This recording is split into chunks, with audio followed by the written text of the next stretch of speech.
I show you how to hard reset on LG Wine Smart. Turn off the phone.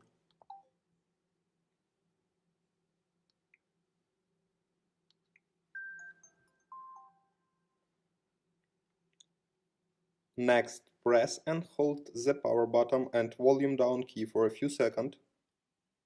Release and press again the power key when the LG logo appears. Use volume key and power key to select yes and yes.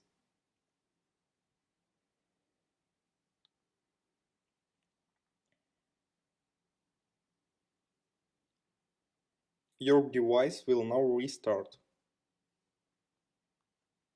Successfully, the hard reset is completed now. Subscribe to our YouTube channel and rate the video.